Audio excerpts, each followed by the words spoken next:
Hello, नमस्कार, good evening friends. कैसे हैं आप सब लोग? बढ़िया।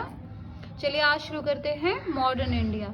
जैसे कि आप सब लोग जानते हैं, हिस्ट्री के 3 पार्ट्स होते हैं, एंशियंट, मिडाइवल और मॉडर्न, यानी प्राचीन, मध्यकालीन और आधुनिक। तो हम आधुनिक भारत को ज़्यादा फोकस करेंगे, वो इसलिए क्योंकि यूपी टेट और सुपर टेट दोनों में ही मॉडर्न से क्वेश्चन ज़्यादा पूछे जाते हैं। तो चलिए फिर शुरू करते हैं अपना आज से मॉडर्न इंडिया।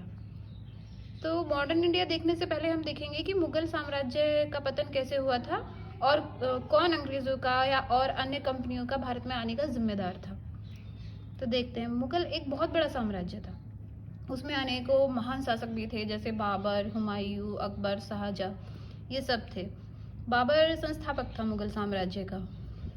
और जैसे कि औरंगजेब को तो विरासत में ही मिला था इतना बड़ा साम्राज्य, लेकिन वो उसे संभाल नहीं पाए। वो इस बात को नहीं समझ पाए कि शिवाजी और दूसरे मराठा सरदारों का आसानी से दमन नहीं किया जा सकता, जो अकबर भली भांति समझते थे। अकबर ने उनको अपने दरबार में ऊंचे ऊंचे पद दे रखे थे, उनके साथ गठबंधन कर रखे थे, विवाह की नीति भी अपनाई थी। लेकिन इसके विपरीत औरंगजेब ने दमन की नीति अपनाई, जो कि उसके पतन का कारण बनी। पर इसी कारण से मुगल साम्राज्य बिखरता चला गया। और भी अनेक कारण थे, जैसे कि छोटी छोटी शक्तियों का उठ खड़े होना, बंगाल, अवध, हैदराबाद, मैसूर और मराठा राजशाही। इन सब का फायदा किसने उठाया? अंग्रेजों ने। अंग्रेजों को अपना प्रभुत्व स्थापित करने में इन्हीं ताकतों पर विजय प्राप्त करनी पड़ी। मुगल्स को उन्होंने बाद में कंसीडर किया, पहले ये छोटी छोटी जो शक्तियां थी अंग्रेजों ने उनका दमन कर दिया, जो कि औरंगजेब कभी कर नहीं पाए। ठीक है, आगे चलते हैं। भारत में यूरोपियों का आगमन कब हुआ, देखते हैं। 15वीं ईस्वी जो थी, उसके पश्चात विकास से घनिष्ठ रूप से संबंध विश्व इतिहास यूरोप से साकार हुआ।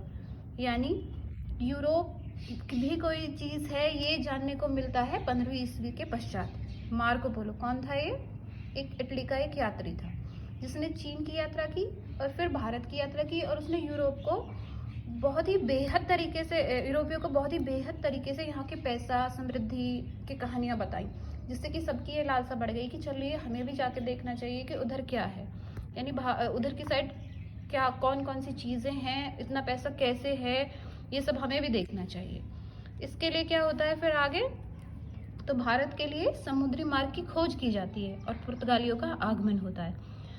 अच्छा, एक चीज़ और थी, एक इंडिया के बारे में देखो, एक चीज़ और कही जाती है। कितने महान राइटर ने एक बात बोली है, जो कि रूस के थे, पीटर महान ने कहा था कि याद रखो कि भारत वाणिज्य विश्व का वाणिज्य है, और जो उस पर पूरा अधिकार प्राप्त कर सकेगा वही यूरोप का अधिनायक होगा।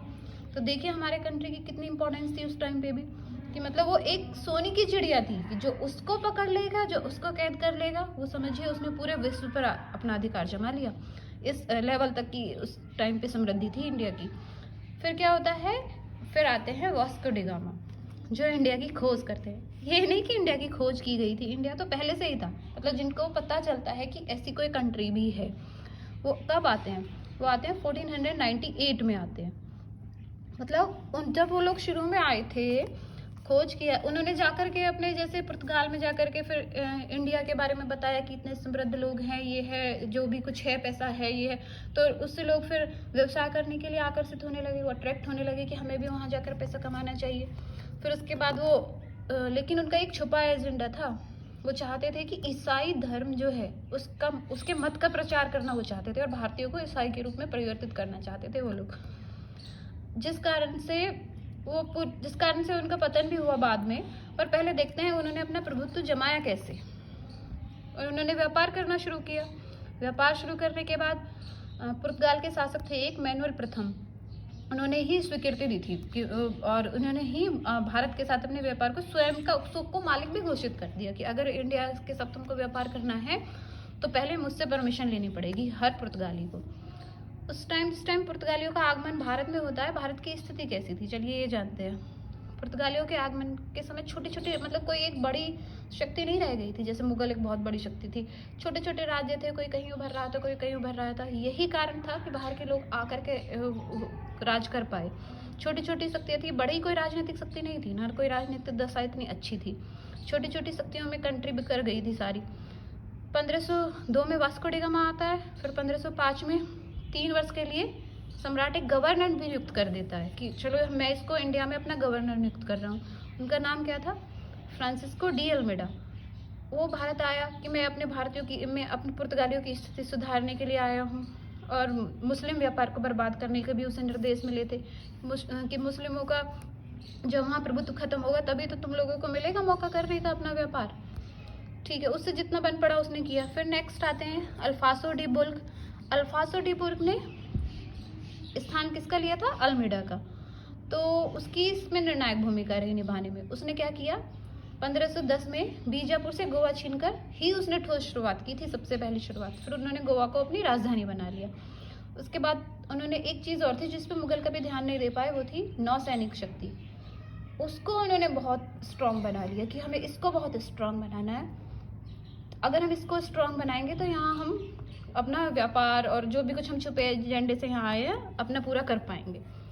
इसके बाद उन्होंने वो अपने आधिपत्य जमाते चले गए।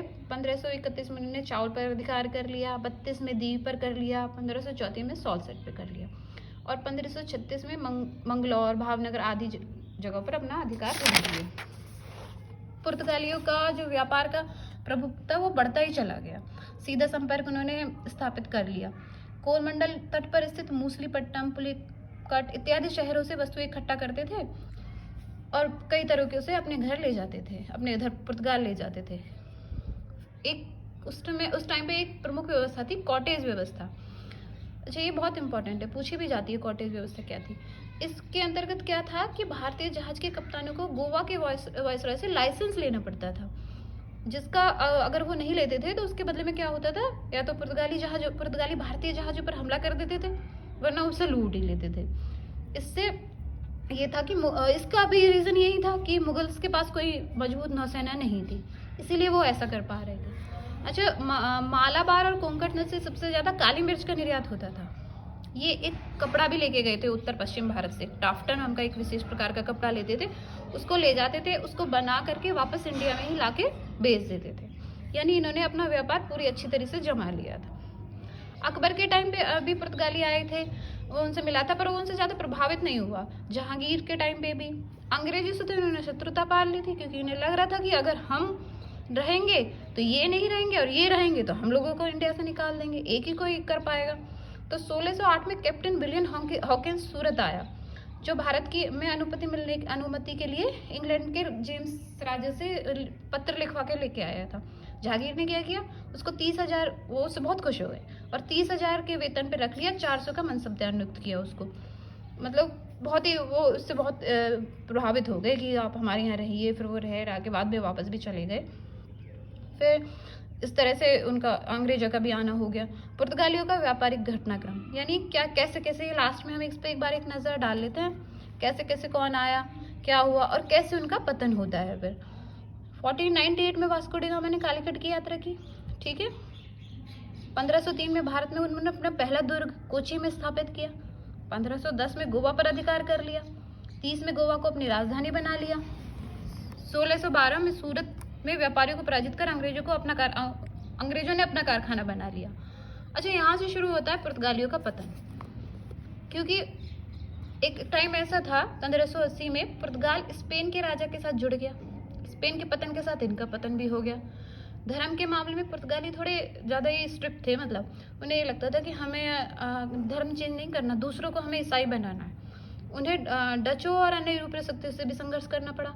ब्राज़ील की खोज के बाद ना उनका ध्यान भारत से हट गया और ब्राज़ील की तरफ ज़्यादा लग गया, तो इंडिया से उनका पतन हो गया।